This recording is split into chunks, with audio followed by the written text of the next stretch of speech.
자, 오늘은 네 번째입니다. 오늘 마지막 네 번째로 주의 재림하시는 날에 임할 공포를 자주 생각해야 됩니다. 여러분, 주의 재림, 마라나타 무조건 좋을까요? 물론 준비된 사람에겐 좋을 것입니다. 그러나 모든 사람에게 예수님의 재림이 좋은 것은 아닐 것입니다. 이 마태복음 24장은 예루살렘 성전이, 당시에 있었던 예루살렘 성전이 파괴되기 전의 징조, 그리고 예수님의 재림에 대한 이중 예언입니다. 이중 예언. 하나의 예언을 가지고 부분적으로 이루어지고 온전히 이루어지고, 이런 걸 이중 예언이라고 그래요. 하여튼 그런 이중 예언이 기록된 부분입니다. 이 예루살렘은 아시다시피 유대와 로마와의 전쟁 가운데서 1차 전쟁에서 티투스, 디도 장군이라는 사람이 예루살렘을 함락시킵니다. AD 70년, 그러니까 주후 70년에 디도 장군에 의해서 함락이 됩니다. 그리고 그 안에 있던 예루살렘 성전도 완전히 파괴됩니다. 돌 위에 돌 하나도 남지 않는다, 이 말씀 그대로예요. 흔적도 없이 사라지게 됩니다. 완전히 없어지게 됩니다.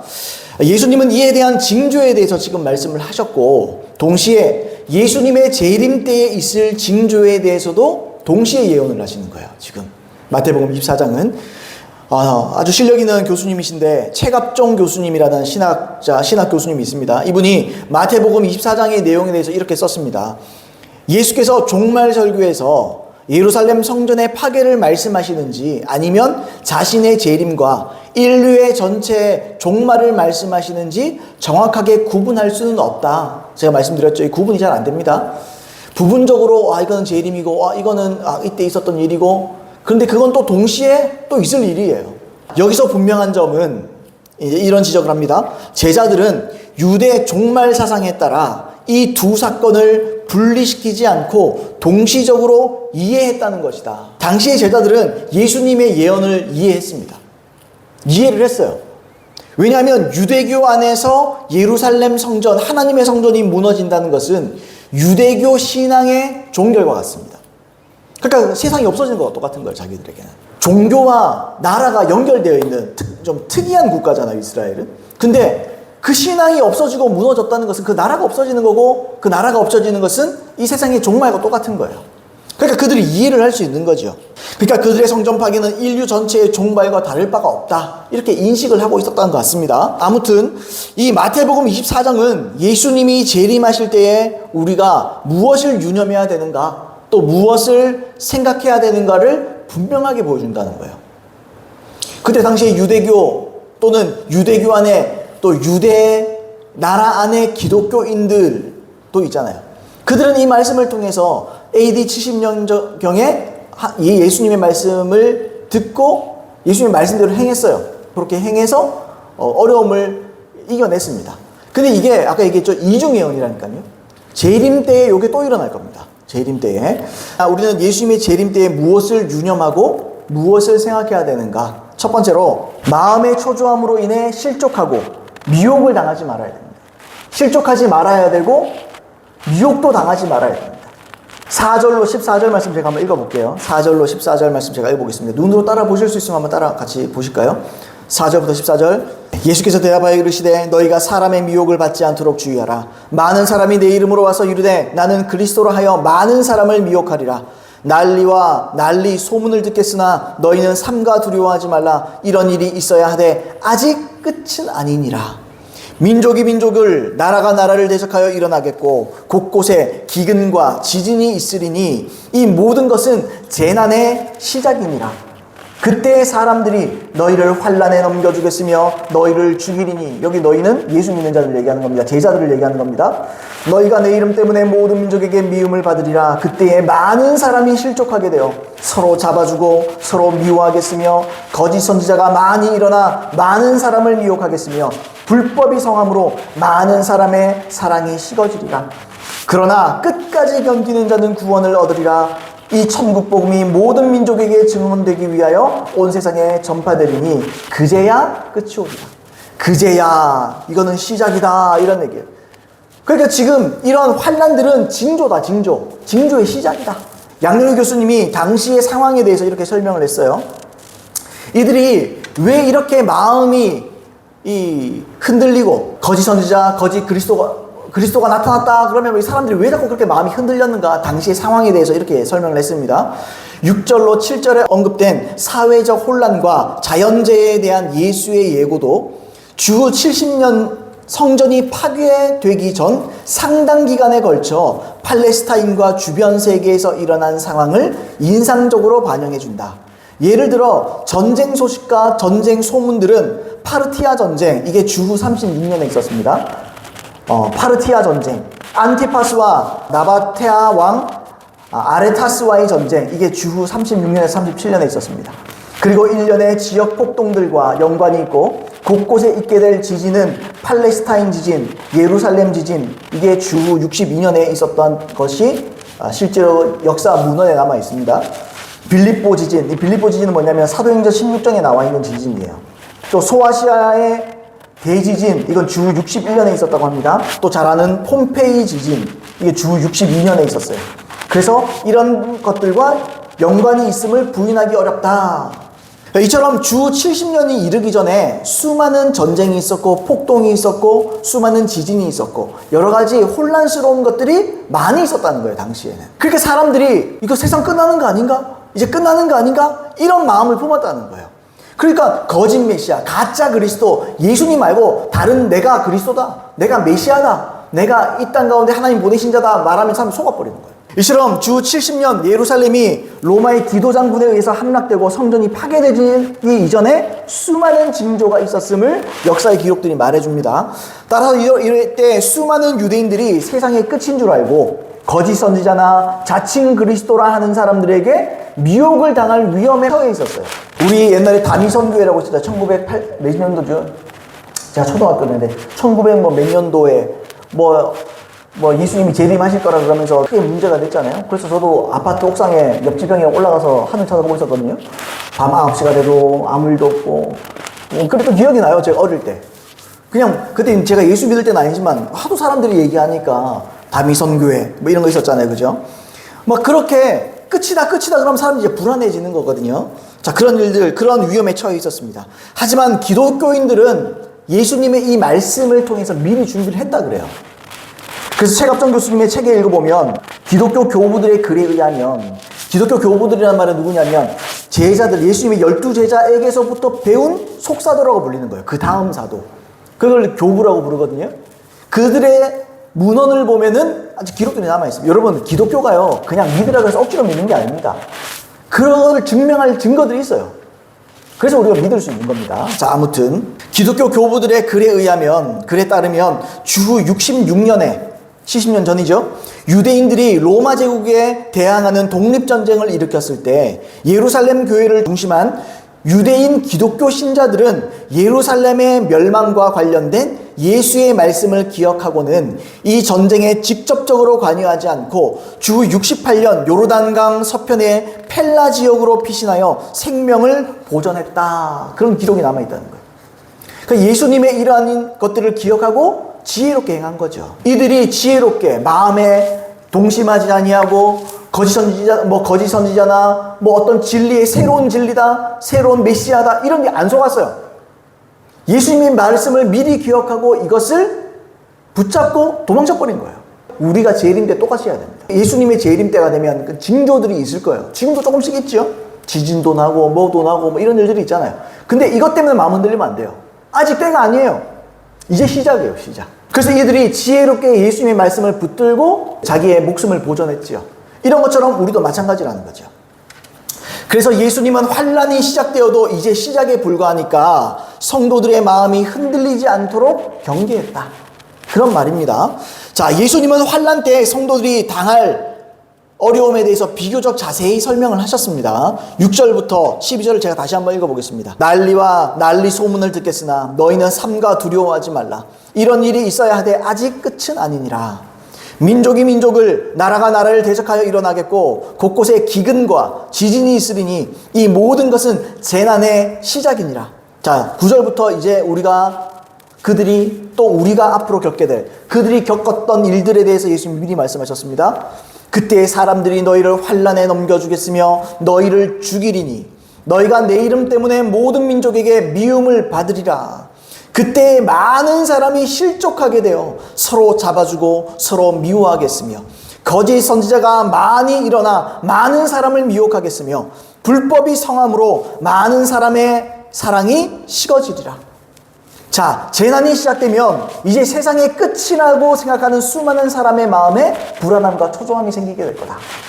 그런 말인 거예요. 두려움과 혼돈 때문에 분별력이 사라지게 될 거다. 사람이 마음이 초조하고 다급해지면 분별력이 사라져요. 하나님의 말씀도 쉽게 잊게 됩니다. 그리고 광분과 초조함에 사로잡히게 된다, 이런 말이에요. 그래서 수많은 사람들이 기독교인들을 환난에 넘겨주고 죽이고 미워할 거다. 뭐 이런 일들이 있을 것이다. 아마 종교적인 이유 때문에 그렇겠죠, 아마. 여러분, 재림 때가 되면 우리의 신앙생활이 더 힘들어질 겁니다. 우리가 날이 가면 날이 갈수록 이제는 시작이라서 징조, 우리도 지금 신앙생활하기 쉽지 않죠. 개독교라 그러고 목사를 먹사라 그러고, 물론 기독교가 나쁜 일을 많이 했어요. 회개해야 됩니다, 기독교도. 그러나 사람들 속에 인식이 뭐가 돼 있습니까? 여러분, 불교를, 천주교를 그렇게 심하게 욕하는 거 봤어요? 천주교를 심하게 욕하는 거 봤습니까? 불교를 심하게 막 득달처럼 달려들어서 막 공격하는 거 봤습니까? 근데 기독교는 차원이 다르죠. 왜요? 이건 마귀의 역사예요. 실제로 마귀의 역사입니다. 여러분, 앞으로 이런 일이 더 빈번해지고 더 잦아지고 더 많아지게 될 거라는 거죠. 자, 미워할 것입니다. 그래서 수많은 사람이 기독교인들을 환난에 넘겨주고 죽이고 미워할 겁니다. 이게 9절에 나와 있었죠. 또 그때 수많은 사람들이 실족하게 될 겁니다. 여기서 실족이라는 말이 뭐냐면 스칸달리조라는 단어예요. 이게 뭐냐? 성내다, 실족해 하다, 범죄하게 하다, 이런 단어예요. 수많은 사람들이 기독교인뿐만 아니고요, 자기끼리 서로서로 분노하고 욕하고 범죄하고 서로서로 폭도가 되는 거예요. 지진이 일어나고 막 이제 세상이 끝이다 그러니까 뭐 하겠어요, 사람들이. 뭐 일이고 나발이고 다 때려치우고 그냥 막 가진 사람 거 뺏어버리고 부자들 거 다 막 갖고 와가지고 막 우리끼리 나눠 먹자 그러고 이런 일들이 있다는 거예요. 실제로 이런 일들이 있게 될 거다, 그런 말씀을 하는 겁니다. 그래서 수많은 사람들이 자기의 이기심과 이익을 위해서 서로를 배신하게 될 거고, 서로를 저주하게 될 거고, 서로의 것을 빼앗게 될 것이고, 서로에게 등쳐먹고 사기치게 될 것이고, 이런 일들이 있단 말이죠. 또 이런 어수선한 상황 속에서, 혼란 속에서 거짓 선지자들이 많이 일어납니다. 그래서 사람들을 속일 겁니다. 지금도 신천지도 그렇고 여러 가지 이단들이 있죠. 여러분, 후회되면 더 많아질 거예요. 할 수만 있으면 선택받은 자라도 속이려고 할 것입니다. 여러분, 귀신들도 어떤 초자연적인 현상들을 나타낼 수 있거든요. 그럼 사람들이 혹 속아버려요. 또 세상에 무법천지가 됨으로써 많은 사람의 사랑이 식어지게 될 것이다, 그렇게 말해요. 사랑이 식을 것이다. 더 이상 서로 간에 자비가 없다. 서로에게 친절이 없다. 서로에게 예의범절이 없다. 서로에게 대한 존중이 없어지고, 이런 뜻이에요. 서로가 전부 다 마치 이 사람들이 서로 운전할 때, 자동차 운전하면 서로 얼굴 안 보니까 막 욕도 하고, 깜빡이도 안 켜고. 이런 게 이제 그냥 얼굴 봐도 불친절한 거예요. 자비를 베풀지 않아요. 친절하지 않아. 왜요? 서로가 서로를 경계하는 겁니다. 사랑이 다 식어버리는 거예요. 따라서 예수님은 이러한 어수선한 환난의 때는 바로 종말의 시작임을 알리는 것이지 실제로 그게 끝은 아니다, 이런 얘기를 하시는 겁니다. 그런 일이 있더라도, 다시 말하면 이런 거예요. 그러한 일이 있더라도 너희를 미워하고 너희를 핍박하고 너희가 죽음을 당할 수도 있고 막 이런 일이 있더라도 그건 이제 시작이다. 흔들리지 말라는 거예요. 그런 것 때문에 흔들리지 마라, 이런 말씀을 하는 겁니다. 사람들의 마음이 무분별한 이런 두려움에 흔들리기 시작할 때 사람들이 미혹받기 쉽죠. 그래서 예수님은 말합니다. 그리스도인들아, 너희는 미혹당하지 말아라. 너희는 속지 말아라. 이런데 너희 마음을 빼앗기지 말아라. 너희도 그들처럼 되지 말아라. 그런 말씀을 한다는 것입니다. 자, 예수님은 성전 파괴의 징조에 대해서 미리 말씀하시면서 동시에 주님의 재림에 대해서도 함께 예언하십니다. 그러니까 우리는 환난을 통과해야 돼요. 사람들이 환난 통과하지 않고, 우리는 교회이기 때문에, 예수 믿는 사람들이기 때문에 우리는 환난의 주님이 넘겨두지 않는다. 우리는 먼저 재림하고 나서, 재림해서 우리를 하늘로 다 올려보내고 나서 그 다음 남은 사람들에게 환난을 주시겠다, 안 그렇습니다. 우리는 환난을 통과해야 됩니다. 환난을 준비해야 됩니다. 우리 환난을 준비해야 되고 버텨내야 돼요. 견뎌내야 됩니다. 어쨌든 이것은 우리가 재림을 가까이 맞이할 때도 일어날 일들이다, 그 말입니다. 수많은 환난은 재림의 시작을 알리는 신호입니다. 그리고 재림이 가까워질수록 환난의 징조는 더 잦아지고 더 커지고 더 심각하게 될 거예요. 그러나 이때 성도들은 예수님의 말씀을 기억해야 됩니다. 이때 우리는 모든 사람에게 미움받고 배신당할 겁니다. 그리고 세상은 이것을 넘어서 서로가 서로를 배신하고 미워하고 저주할 겁니다. 또 아까 말했던 대로 거짓 선지자와 자칭 그리스도가 나타나서 참된 신앙을 버리고 미혹된 진리를 쫓도록 우리를 속일 거예요. 일말의 양심이나 자비, 사랑 또한 식어지게 될 겁니다. 그래서 성도조차도 희망의 끈을 놓고 양심과 사랑을 저버리는 유혹을 받게 될 겁니다. 이게 재림이 가까울수록 직면하게 되는 우리의 현실입니다. 따라서 우리는 예수님의 말씀대로 이런 상황 중에서도 미혹을 주의해야 됩니다. 이런 와중에도 우리가 끝까지 견뎌야 되겠죠. 13절 말씀에 이렇게 되어 있잖아요. 그러나 끝까지 견디는 자는 구원을 얻으리라 그랬습니다. 견디는 자는 구원을 얻으리라. 여러분, 그냥 우리 예수님 믿으니까 구원받았다 끝나는 거 아니에요. 견뎌야 되는 거예요. 이런 환난으로 이런 미혹과 유혹과 어려움들을 우리에게 닥칠 겁니다. 이걸 견뎌내는 사람만 구원받을 거예요. 그럼 여러분, 견딘다는 게 뭐겠어요? 간단하죠. 유혹에 넘어가지 않는 거예요. 유혹은 속임이죠. 끝까지 실족하는 자들로 인해 자비를 놓치고 용서와 친절을 놓치지 말아야 됩니다. 끝까지 거짓 선지자와 자칭 그리스도인들을 하는 이단자들에게 속지 말고 진리 위에 굳게 서야 돼요. 또 모든 사람이 불법을 행한다고 해도 우리는 끝까지 사랑하고 끝까지 거룩해야 되고 끝까지 친절을 베풀어야 됩니다. 이게 우리가 견디는 거예요. 끝까지 견뎌내는 거예요. 세상이 어떻게 돌아가건, 세상이 어떻게 우리를 유혹하건, 세상이 어떻게 우리를 속이건 상관없이 우리는 하던 대로 하는 거예요. 우리는 하던 대로 본질을 쫓아가는 거예요. 진리 위에 서고 사랑하고 거룩하고 죄를 짓지 말고 끝까지 예수 그리스도를 나의 주님으로 붙잡고 사랑과 친절과 자비와 이런 걸 베풀며 살아가는 거예요. 이게 견디는 거예요. 견디는 게 딴 게 아니에요. 목숨을 걸고 내 목에 칼이 들어와도 예수를 부인하지 않고 끝까지 내가 하던 대로 본질을 추구하며 주님이 내 주인이심을 믿고 충성하며 살아가는 거예요. 이게 견디는 거예요. 견디는 거. 따라서 환난의 징조로 인해서 흔들리지 말아야 됩니다. 끝까지 진리를 고수하는 사람만 구원받습니다. 그런 저와 여러분 되기를 예수님으로 축복드립니다. 두 번째로, 성도들이여 항상 깨어 준비하라. 이런 주제를 통해서 좀 이야기를 이어가 보겠습니다. 자, 비슷한 내용인 한 단락을 넘기고 29절로 36절에 보시면 성전 파괴의 주된 내용에서 예수님의 재림 직전을 기록한 부분이 나와요. 자, 이 단락에서도 성전 파괴와 예수님의 재림이 이중으로 예언되어 있습니다. 근데 재림의 비중이 좀 더 큽니다. 우리 한번 읽어봅시다. 29절로 36절. 그날 환란 후에 즉시 해가 어두워지며 달이 빛을 내지 아니하며 별들이 하늘에서 떨어지며 하늘의 권능들이 흔들리리라. 그때에 인자의 징조가 하늘에서 보이겠고 그때에 땅의 모든 족속들이 통곡하며 그들이 인자가 구름을 타고 능력과 큰 영광으로 오는 것을 보리라. 그가 큰 나팔 소리와 함께 천사들을 보내리니 그들이 그의 택하신 자들을 하늘 이 끝에서 저 끝까지 사방에서 모으리라. 무화과 나무의 비유를 배우라. 그 가지가 연하여지고 잎사귀를 내면 여름이 가까운 줄 아나니 이와 같이 너희도 이 모든 일을 보거든 인자가 가까이 곧 문 앞에 이른 줄 알라. 내가 진실로 너에게 말하노니 이 세대가 지나가기 전에 이 일이 다 일어나리라. 천지는 없어질지언정 내 말은 없어지지 아니하리라. 그러나 그날과 그때는 아무도 모르나니 하늘의 천사들도 아들도 모르고 오직 아버지만 아시느니라. 이게 거의 다 재림에 대한 얘기잖아요. 그런데 이제 34절에 보시면 이 세대가 지나가기 전에 이 일이 다 일어나리라 그러잖아요. 그때 세대도 지났는데, 한참 지났는데. 그러니까 이게 이중이에요. 그러니까 어떤 사람들은 이거 보고 예수님 재림 안 했네, 거짓말이네. 그게 아니고 섞여 있는 거예요. 여기에는 어쨌든 비교적 재림의 비중이 크지요. 환난은 징조의 시작이다 제가 말씀드렸고요.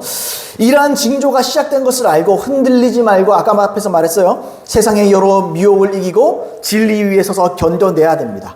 그런데 방금 읽었던 29절 이하의 말씀은 그날 환난 후에 그랬어요. 환난 후에. 그러니까 환난이 끝나고 나서 이제 예수님이 진짜 재림할 때에 이런 말이에요. 예수님이 진짜 재림할 때에, 그죠? 그런 말이죠. 환난 후에에 대해서 예수님이 말씀하신 겁니다.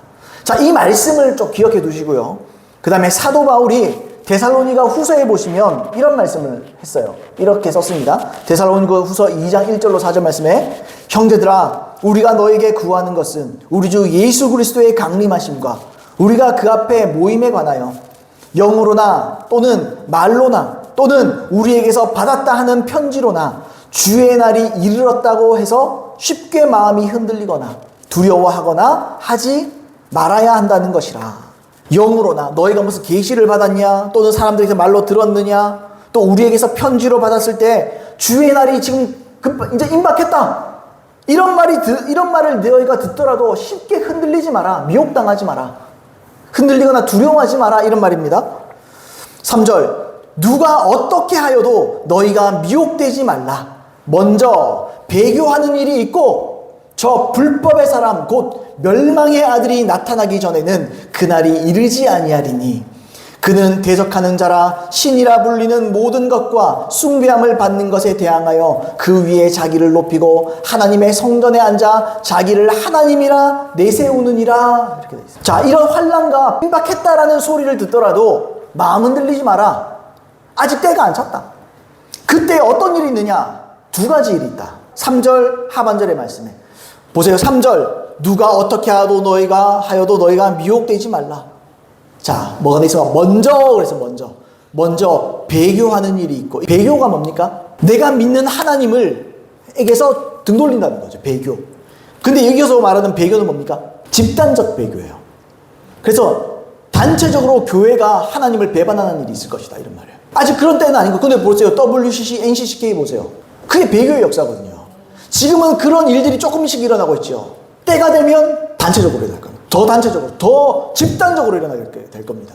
그래서 제가 NCCK나 이런 종교다원주의, 이게 악이라는 거예요, 이게 마귀 역사라는 거예요. 자, 먼저 배교하는 일이 있고요. 그 다음은요, 저 불법의 사람, 멸망의 아들이 나타난다, 이거예요.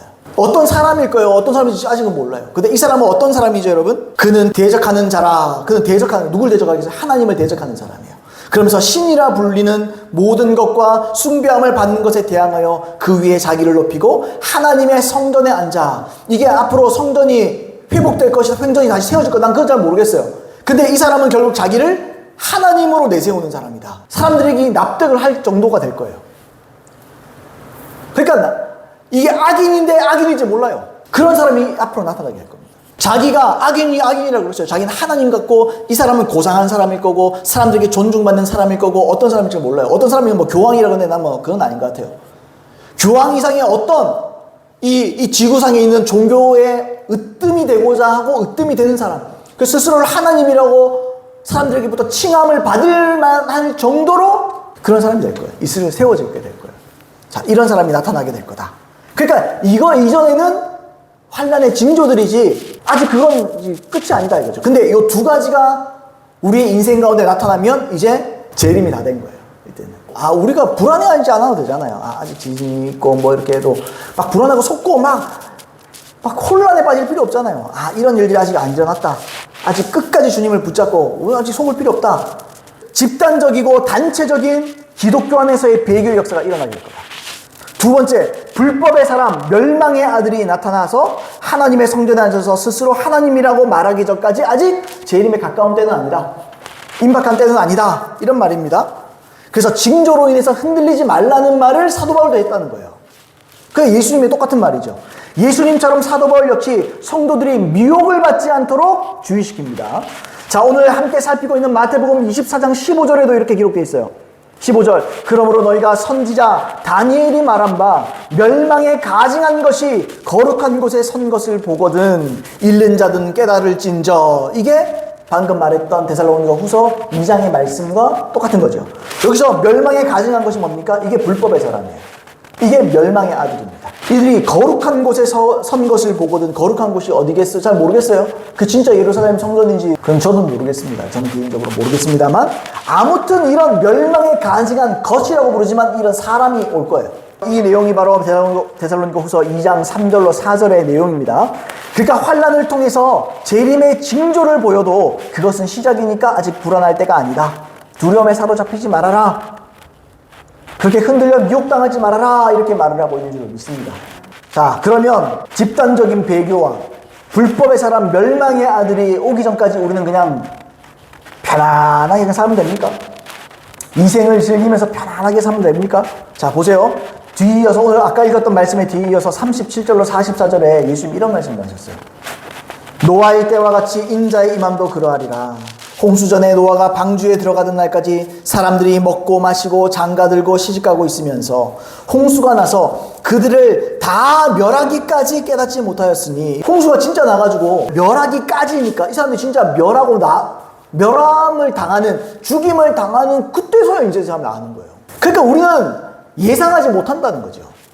물론 배교의 역사와 그런 일들이 있을 거예요. 근데 그런 일들이 있더라도 사람들이 이걸 보고 나서도 사람들이 올지 안 올지 가늠을 못합니다. 사람들이. 홍수가 나서 그들을 다 멸하기까지 깨닫지 못하였으니, 그러니까 우리도 뭐죠? 배교의 역사가 있고 멸망의 아들이 나타나도 교회 안에 깨닫지 못한 사람들이 많다는 거죠. 미리 이렇게 다 일러줬어도 못 깨달을 사람들이 너무 많다는 거죠. 관심이 없으니까. 왜 관심이 없어요? 나오잖아요. 먹고 마시고 장가들고 시집가고, 이게 뭐겠어요? 이 세상의 즐거움에 취해 있다는 말이에요. 이 세상에서 먹고 마시고 놀고 즐기고 장가들고 시집가고 미래를 꿈꾸면서 이 땅의 아름다움을 생각하면서 이런 얘기예요.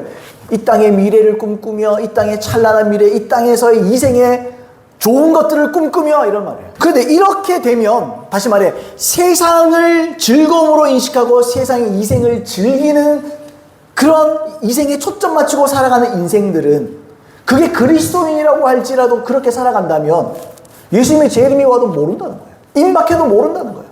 정신 못 차린다는 거예요. 자, 39절에 다시 읽습니다. 홍수가 나서 그들이 다 멸하기까지 깨닫지 못하였으니 인자의 임함도 이와 같으리라. 다를 거 없다. 그때도 똑같다. 사람들이 예수님이 진짜 재림하고 나서야 와서 사람들이 잘 모른다. 그만큼 사람들이 이생에 취해 살게 될 거다, 그런 말입니다. 40절, 그때에 두 사람이 밭에 있으며 한 사람은 데려가고 한 사람은 버려둠을 당할 것이요, 두 여자가 맷돌질하고 있음에 한 사람은 데려가고 한 사람은 버려둠을 당할 것이니라. 그러므로 깨어있으라. 어느 날에 너희 주가 임할는지 너희가 알지 못함이니라. 너희도 아는 바니 만일 집주인이 도둑이 어느 시각에 올 줄 알았더라면 깨어있어 그 집을 뚫지 못하게 하였으리라. 이러므로 너희도 준비하고 있으라. 생각하지 않은 때에 인자가 오리라. 여기에 보시면 주님의 재림은 아까 얘기했던 대로 노아의 때같이 다 멸하기까지 못 깨닫는다.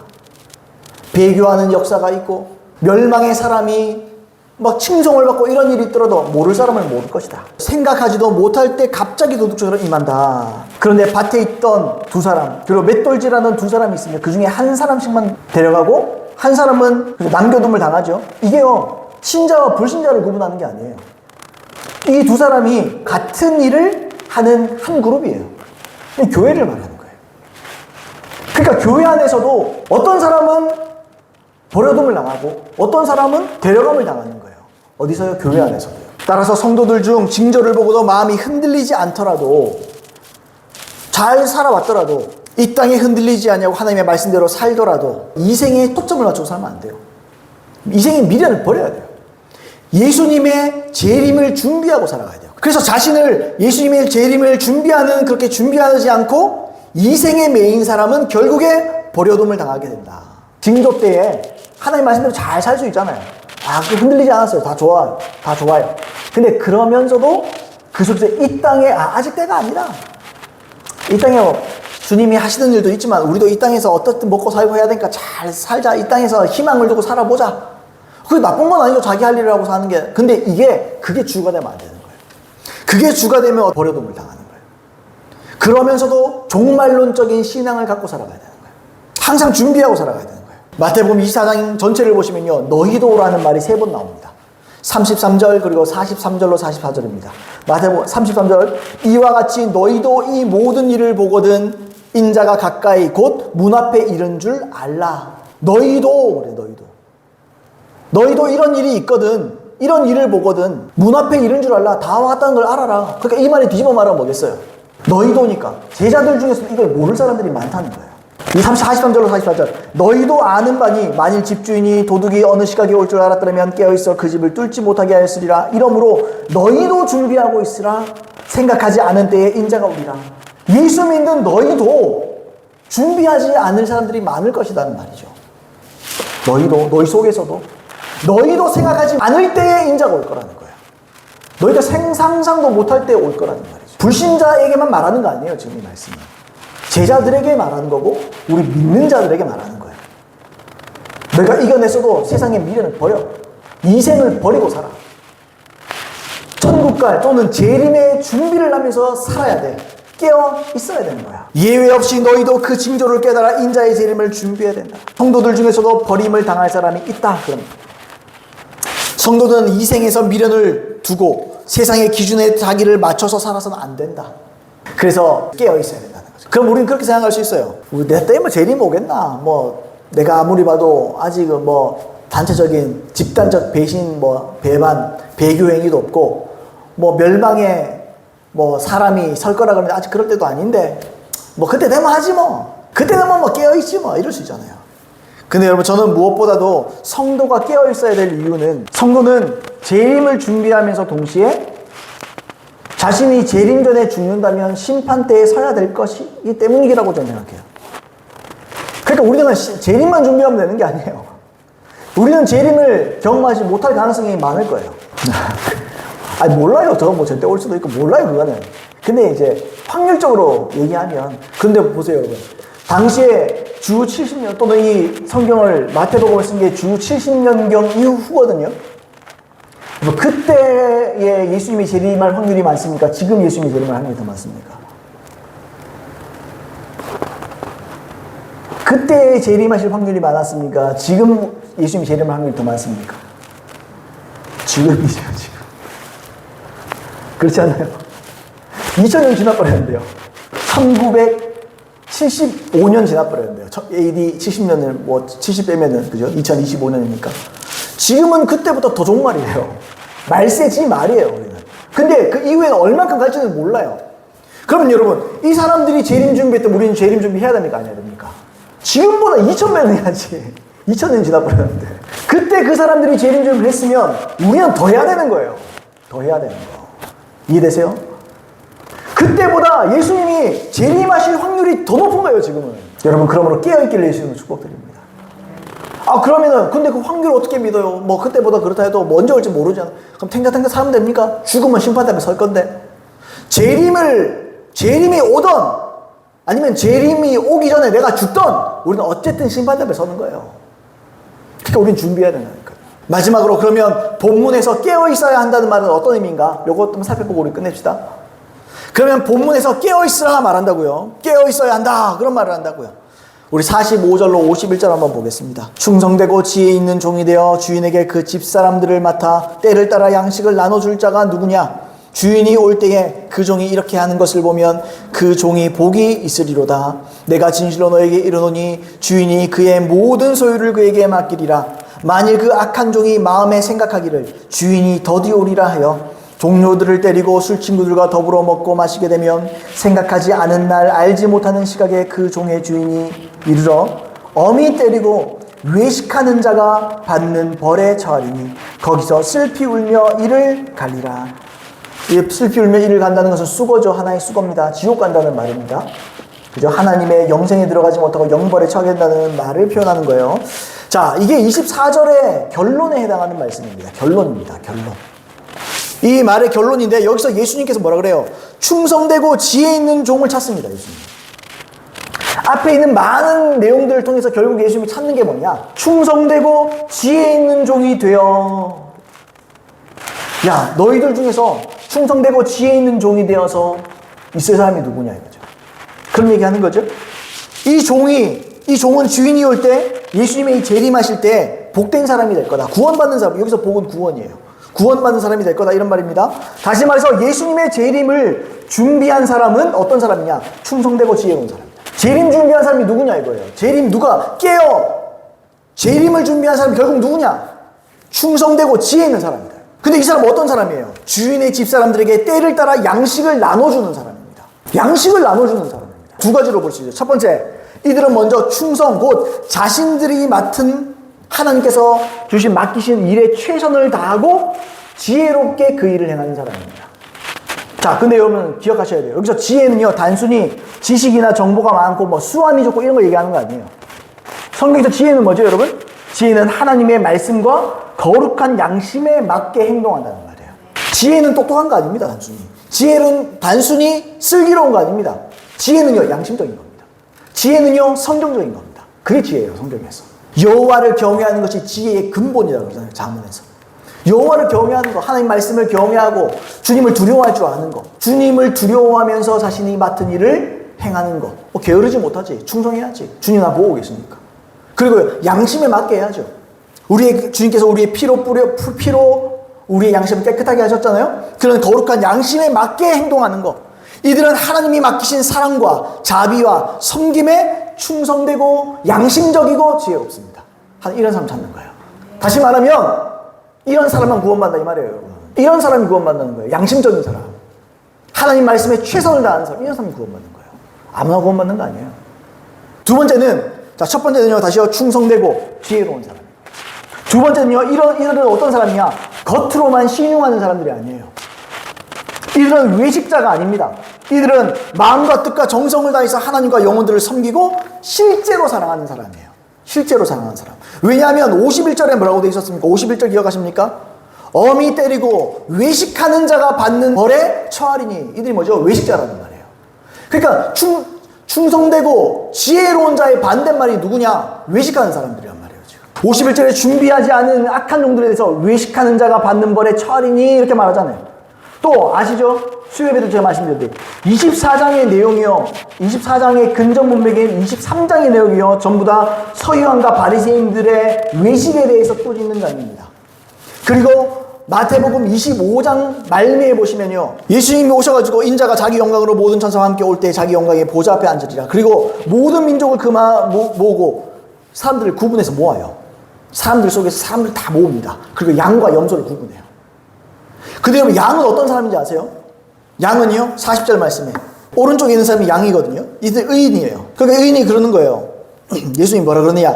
내가 줄일 때에 너희가 먹을 것을 주었고, 목마를 때에 마시게 했고, 나그네 되었을 때에 영접했고, 헐벗을 때에 옷을 입혔고, 병들었을 때에 돌보았고, 옥에 갇혔을 때에 와서 보았느니라 그랬어요. 이게 어떤 사람이죠?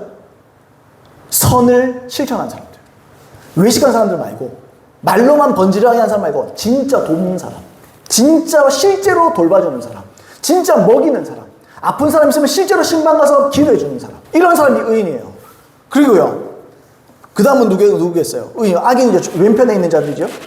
41절 이렇게 되어 있거든요. 왼편에 있는 자들에게 이르되 저주를 받은 자들아, 나를 떠나 마귀와 그 사자들을 위하여 예비된 영원한 물에 들어가라.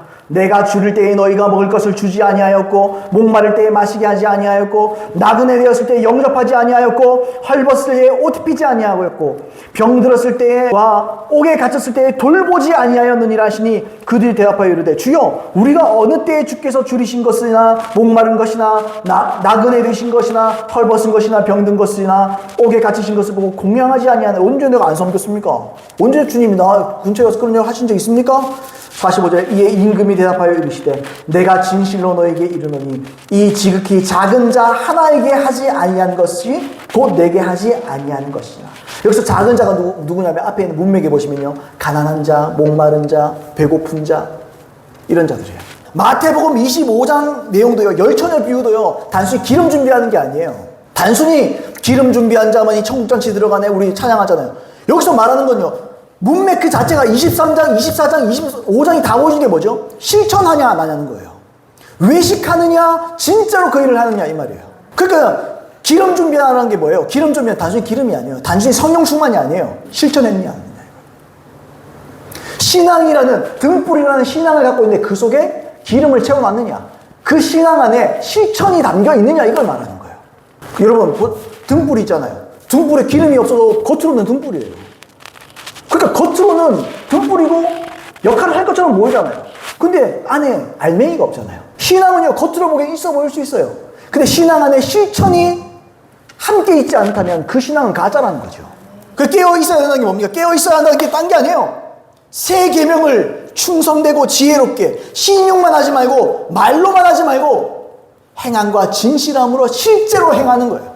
그게 재림 준비예요. 어려운 사람 있으면 도와주고, 내가 먹을 거 하나도 먹을 게 없는데 그럼 반 쪼갈라 주면 되지. 아이고, 우리 자식도 먹여야 되는데 주기가 힘듭니다. 뭐 그런 면도 있는데, 뭐 우리 자식 나도 그렇고 살 좀 빼지, 좀 잘라가 좀 주고.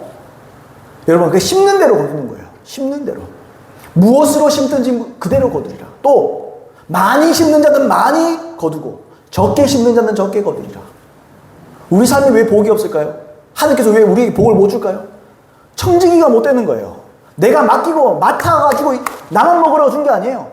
어려운 자 있으면 좀 나눠 먹고, 콩 한 쪽도 나눠 먹고, 이렇게 살아야 되는데, 아이고, 콩 한 쪽 먹어도 막 배 터지도록 하나 더 먹고, 막 소화제 먹지 마. 이러면 더 먹어버리고. 이러니까 주님이 복을 못 주는 거예요. 청지기가 되면 하나님께서 더 많은 걸 맡깁니다. 근데 이거는 맡기고 말고, 구제의 은사가 있고 없고를 떠나는 거예요, 이건요. 이게 먼저, 이건 구원과 직결되어 있습니다. 요한일서 3장 18절 말씀에 자녀들아 우리가 말과 혀로만 사랑하지 말고 오직 행함과 진실함으로 하자. 말로 떠들지 마라. 서기관과 바리새인들이 말로 떠들어요. 사랑합시다. 섬깁시다. 말로 떠들지 말고 실천해라 이거예요. 실천해라. 실제로 사랑해라. 실제로 섬겨라. 때문에 깨어있다는 것은 단순히 기도 많이 하는 게 아닙니다. 단순히 많은 진리를 깨닫고 아는 것도 아닙니다. 물론 이게 다 필요해요. 그러나 깨어있다는 것은 모든 외식, 모든 허례허식 벗어던지는 겁니다. 그리고 진짜 의를 행하고 어려운 상황에서도 자포자기하여서 죄를 짓지 않고 살아가는 거예요. 고린도서 15장 34절에 깨어 의를 행하고 죄를 짓지 말라 그랬습니다. 깨었다면 뭐 해야 돼요? 깨어있으면 돼요? 자야 되는 시간에 그 눈 말똥말똥 떠 있으면 됩니까? 그 말이 아니에요. 깨어 의를 행하고. 왜 깨어있느냐? 의를 행하려고 깨어있는 거예요. 깨어 의를 행하고 죄를 짓지 말라. 따라서 우리는 재림 준비하면서 두려워해야 되죠. 하나님이 맡기신 일, 내가 맡기신 모든 것에 충성하느냐? 모든 일에 양심적이고 지혜롭게 하나님 맡으신 일을 내가 감당하고 있는가? 또 말로 혀로만 사랑하지 않고 실제 하나님과 영혼들을 위해서 뜨겁게 사랑하고 뜨겁게 섬기고 있는가? 이것에 실패하면 구원에 실패합니다. 이것에 실패하면 재림하실 때에 우리는 버려둠을 당하게 됩니다. 실천하지 않는 신앙은 아무 의미 없는 거예요. 한국교회가 그렇잖아요. 겉으로는 좋은 건물을 세우고 엄청나게 많은 사람들이 오지만 여러분 이 땅에 아시죠? OECD 국가 중에 사기꾼 비율이 제일 높은 것이 우리나라가. 그 왜 그럴까요? 여러분 전 세계의 세계 제1의 순복음교회, 세계 제1의 침례교회, 세계 제1의 감리교회 우리나라가 있어요. 그런데요 도덕성 보세요. 도덕성. 나는 시장 가고 어디 가서 물건 사는 거 싫어합니다. 난 정찰제가 좋아요. 하도 사기를 쳐가지고. 저는 흥정하는 거 제일 싫어요. 우리 어머니도 옛날에 우리 장사했다 그러는데 우리 어머니가 그랬대요. 우리 어머니도 양심적이셔가 옷 이렇게 파는데 이거 얼마예요? 얼마입니다. 그러면 사람들이 그래 이유는 좀 남겨야 되니까 조금 붙여서 그거 하면 사람들이 한 절반으로 깎아버린대요. 가이소. 남는 게 없으니까. 그게 뭐죠? 딴 집은 전부 다 거기에다가 몇 배로 붙여 파는 거예요. 그 사람들이 그 생리를 알고 우리 어머니가 그 판매하던 옷에다가 거기도 거품이 있는 줄 알았겠죠. 그래서 막 깎아버린대요. 그러면 가이소. 아 그럼 못 팝니다. 저는 흥정을 싫어해요. 나는 그래서 마트 같은 거 좋아해요. 옛날에 제가 시장 갔는데 아이고 내가 옆에서 봤는데 나 민망해요. 파는 사람이나 사는 사람이나 똑같아요. 내가 보니까 이렇게 옛날에 내 기억에 토란인가 샀을 거예요. 토란인가 뭔가 사는 것 같아. 그러니까 몽지 토란 얼마에 3,000원이라고 했다. 아이고 2,000원만 해주이소. 그러니까 그건 안 된다. 있잖아요. 그러면 500원만 깎아주이소. 진짜 안 되는데. 결국 그래서 내가 500원 깎았나 한 300원 깎았나 그랬던 것 같아요. 그래가지고 그럼 또 아줌마 뭐라 하죠? 근데 잔돈이 없는데 돈 주면요 그 아줌마 파는 사람이 잔돈이 없다고 또 안 내주려고 그래. 에이 그러면 안 되지. 그러면서 결국에 3,000원 사가면서 어떻게 하는지 아세요? 갈 때 집어가지고 네 좀 더 가져갈게요. 덤으로 가져갈게요. 나 보면 난 그런 게 너무 싫어요. 진짜. 마트 얼마나 깔끔하노. 정찰제 얼마. 깔끔하게 좋다. 그러면 되지. 신랑이 하다가 좀 있으면 아이고 내 잔돈이었다. 거짓말이지. 그 장사인데 잔돈이 없을 수 있나 300원이. 내 잔돈이 없다 그러니까 그 아줌마도 한술 더 떠. 그러면 좀 더 얹어주겠어 하면서 이만큼 가져가. 우리나라 그렇습니다. 이렇게 개신교 신자가 많고 크리스천들이 많다고 떠들지만요 이 사회 수준이나 도덕 수준이나 윤리의식이요 바닥입니다. 여러분 신앙은요 지식이 아닙니다. 아멘이십니까? 신앙은요 얼마나 내가 기도 많이 하느냐가 아닙니다. 제가 말씀드리잖아요. 기도 많이 해서 뭐 하게요? 기도 많이 해서 의를 행하라고요. 지식을 많이 쌓아서 말이요. 지식 많이 쌓아서 그걸로 사랑하라고요. 이게 초점이어야 된다는 거예요. 제 말은. 이게 신앙의 초점이어야 된다고요. 신앙의 초점은 실천에 있습니다, 여러분. 실천 안 하면 그게 무슨 신앙이에요? 내가 많이 알아서 뭐 하게요? 많이 아는 거 좋죠. 미혹당하지 않는 선에서 그까지면 돼요. 근데 하염없이 알아야 돼. 하염없이 깨달아야 돼. 또 깨닫고 또 깨닫고 또 깨닫고 머리 터지겠어요. 그게 아니라는 거예요. 단순히 깨닫고 알고 놀라운 환상을 보고 체험하고, 주님은요 체험을 위해서 우리를 위해 존재하는 게 아닙니다. 우리가 하나님을 위해 존재하는 거지. 하나님은요 우리에게 말합니다. 실천해라 이거예요. 사랑해라 이거예요. 말로 떠들지 말고 가만히 책상머리에 앉아서 그냥 배우고 끊임없이 배우지 말고 네가 알았으면 실천해. 여러분 사도 손다싱이 그렇다고 얘기했다고 그래요. 사도 손다싱이 평생에 사복음서밖에 못 읽어봤답니다. 사복음서밖에. 근데 그분이 사복음서를 다 한 장씩 읽잖아요. 딱 읽고 나서 한 장 딱 읽고 나면 딱 그런답니다. 딱 덮고 어디 가십니까? 제자들이 물어보면 이제 말씀 읽었으니까 살러 가야지. 말씀 읽었으면 살러 가야지. 그거예요. 그게 너무 단순하잖아요. 근데 그거예요. 말씀을 알았으면요 살아야지. 여러분 속이지 마세요. 자기를 속이지 마세요. 야고보서의 말씀에 말하잖아요. 자기를 속이지 말라. 실천하지 않는 거, 행하지 않는 거 자기를 속이는 거예요. 자기 스스로를 눈가림하고 속이는 겁니다. 외식에 빠지지 마세요. 정말 사랑하고 정말 진실로 회개한 저와 여러분들에게 예수 이름으로 축복드립니다. 결론을 말씀드리겠습니다. 오늘 말씀 좀 길었는데 제가 존경하는 분 중에 한 분인데 사랑하는 교회 변승우 목사님이라는 분이 있습니다. 이분이 지옥에 가는 크리스천들이라는 책에 모리스 롤링스 박사에 대한 이야기를 기록해뒀어요. 제가 한번 읽어보겠습니다. 수년 전 모리스 롤링스 박사가 죽음에 관한 책을 몇 권 내놓았습니다. 모리스 롤링스는 한때 아이젠하워의 개인 담당 의사였고 현재 테네시주 다이아그나스틱 하여튼 뭐 그런 병원이 있나 봐요. 병원의 내과 특히 심장 혈관 질환의 전문의이자 응급소생술의 국제적인 권위자입니다. 죽음의 문을 넘어라는 책으로 베스트셀러 작가가 되었으며 개인 소유의 비행기와 호상가옥을 가지고 있는 갑부입니다. 모리스 롤링스는 평생 의사로 일해왔고 거의 매일 죽음을 목격했습니다. 그러나 죽음에 대해서 진지하게 생각하지 않았습니다. 그는 죽음 이후의 경험에 대해서도 믿지 않았습니다. 그것들은 모두 꿈이거나 환상이라고 생각했습니다. 그러던 어느 날이었습니다. 그가 근무하고 있는 병원에 조지아주 라파엣에 사는 48살 된 우체부 찰리 맥케이기라는 사람이 입원했습니다. 동료 의사 팸 찰스워스가 그 환자의 심전도 검사를 하는 도중 갑자기 심장이 멎었다는 사실도 모른 채 이러쿵저러쿵 이야기를 계속했습니다. 심장이 멎어서 죽었는데 이 사람이 말을 하는 거예요. 죽었는데 삐 하잖아요. 근데 이 사람이 말을 막 하는 거예요. 그렇게 4초, 5초가 지나자 찰리는 갑자기 어리둥절한 표정을 지었습니다. 마치 뭘 몰라서 질문이라도 하나 하겠다는 표정을 짓더니 눈을 뒤집고 그대로 까무러쳤습니다. 즉시 간호사 하나가 달려들어 생명의 키스라 불리는 마우스 투 마우스 인공호흡을 시작했습니다. 그 사이에 다른 간호사는 정맥 주사를 준비했습니다. 모리스 롤링스는 그의 심장을 정상으로 뛰게 하기 위하여 심장 조이기를 사용했습니다. 그런데 갑자기 찰리가 비명을 지르며 소리쳤습니다. 멈추지 마세요. 난 지금 지옥에 있어요. 지옥에 있다고. 그러는 거예요. 심장이 멎었어요. 이 사람이 근데 눈을 열고 막 소리를 지르는 거예요. 사람들이 막 살리려고 그래요. 막 이렇게 막 심장 제세동기인가요? 막 심장 살리려고 그러는데 이 사람이 말하는 거예요. 멈추지 마라. 난 지금 지옥에 있다. 막 그러는 거예요. 지옥에 있다고 자기가. 모리스 롤링스는 환자가 환각을 보고 있다고 생각했습니다. 그래서 이렇게 받아넘겼습니다. 당신은 지금 계속 지옥과 실험하시오. 나는 지금 당신의 생명을 구하기 위해 바쁘오. 그런데 이런 일은 매우 이례적인 일입니다. 대개 환자들은 고통 때문에 그만 눌러요. 갈비뼈가 부러질 참이요 하고 의사에게 항의하기 마련입니다. 왜냐하면 흉부 압박 마사지는 때론 환자의 갈비뼈를 부러뜨릴 정도로 극심한 통증을 주기 때문입니다. 그러나 어쩐 일인지 그 사람은 필사적으로 돌아오고 싶어 했습니다. 이상하게 생각한 롤링스 박사가 그의 가슴을 두드리면서 당신은 어째서 내가 멈추는 것을 원하지 않소? 라고 물었습니다. 그러자 그는 나는 지금 지옥에 있소! 라고 소리쳤습니다.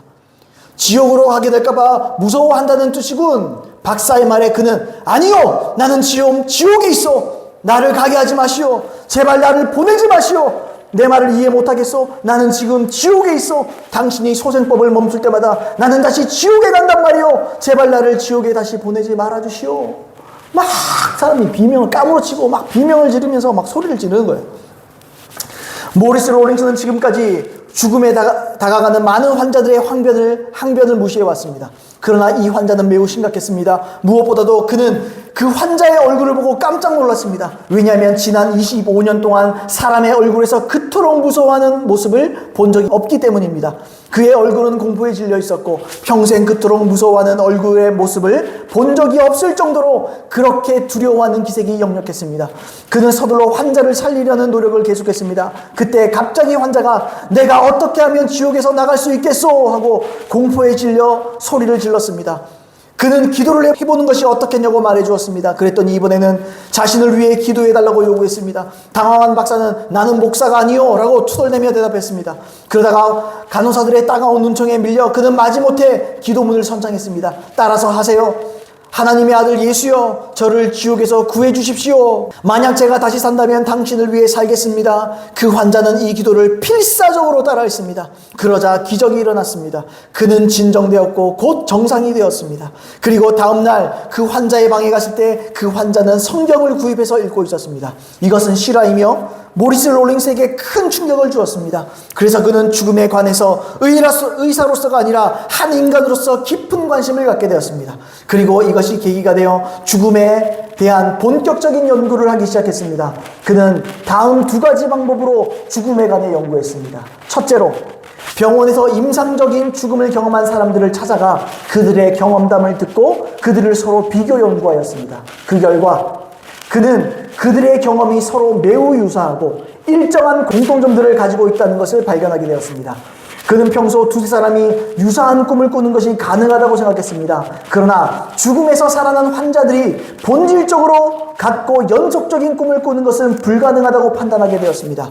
더구나 환자들은 우리와 똑같이 분별력이 있는 사람들로서 우리가 자신들의 경험을 꿈이 아닌 현실로 확신하고 있었습니다. 그래서 그는 그들의 경험이 꿈이 아니라 실제라는 결론을 내릴 수밖에 없었습니다.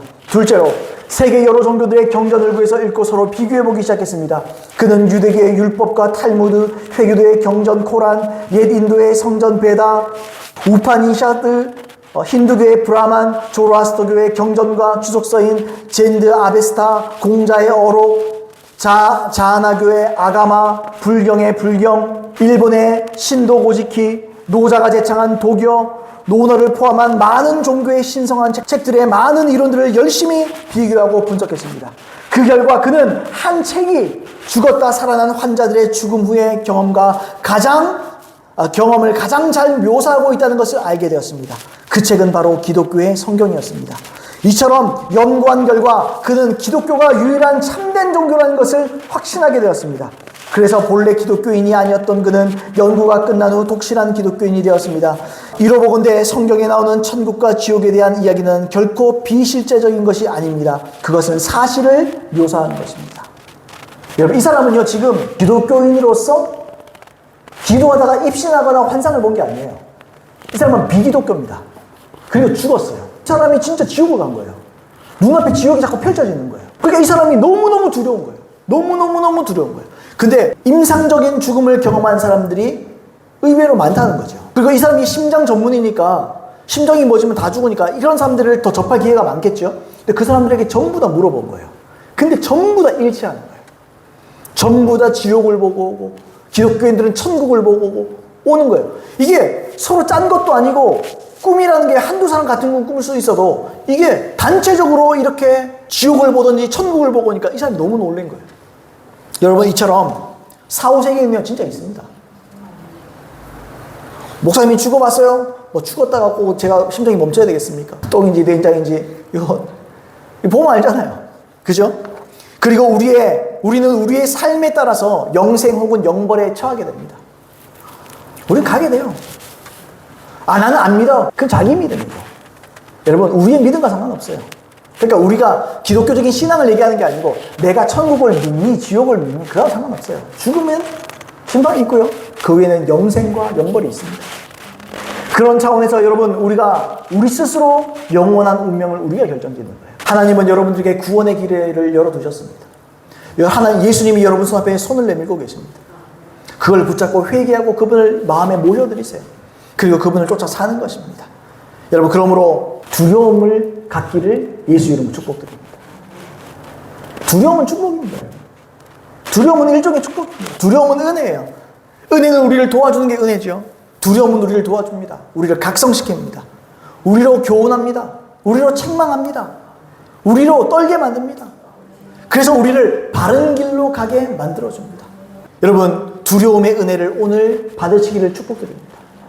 그 교회 갔다 왔더니 지옥에 대한 두려움이 생겼다고. 할렐루야 할렐루야. 많은 교회가 두려움을 심어주기보다 구원의 확신을 가져다 주고 천국 갈 겁니다. 괜찮아요. 괜찮습니다. 다 그래 사는 겁니다.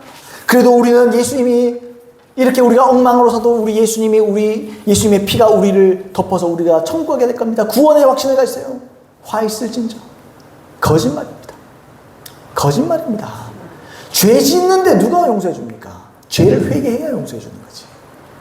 우리도 그렇잖아요. 누가 그냥 있는데 가만히 있는데 용서해 줘. 물론 우리 용서할 마음을 품고 있지만 용서할 마음이 품고 있어도 이 사람이 나한테 용서를 구하면 용서해 주지. 하나님도 똑같은 거예요. 예수님의 보혈의 피는 회개하고 예수님을 임금과 구주로 모셔드리는 자에게 덮여지는 겁니다. 그러므로 여러분 오늘 두렵게 되기를 예수로 축복드립니다. 여러분 매일매일 두려움을 가지세요. 제가 기억은 안 나요. 이게 존 웨슬리의 이야기인지 그분이 그런 고백했어요. 난 자기는 이 땅에 살면서 항상 내 눈앞에 한쪽 면에 지옥을 보고 살아가고 싶다. 항상 내 눈에 지옥의 실상이 내 눈에 보이면서 살아가고 싶다. 그래야 내가 죄를 짓지 않는다. 그래야 내가 주님을 두려워하고 심판의 두려움을 안다는 거예요. 그것 때문에 내가 죄를 이길 수 있다는 거예요. 여러분 저는 아멘입니다. 우리는 너무 잘 잊어먹어요. 그래서 제가 계속 말하잖아요. 생각하라. 공포를 생각하십시오. 두려움을 생각하십시오. 심판대 앞에 설 것을 생각하십시오. 재림을 생각하십시오. 영벌을 생각하십시오. 생각하십시오. 마음에 새기십시오.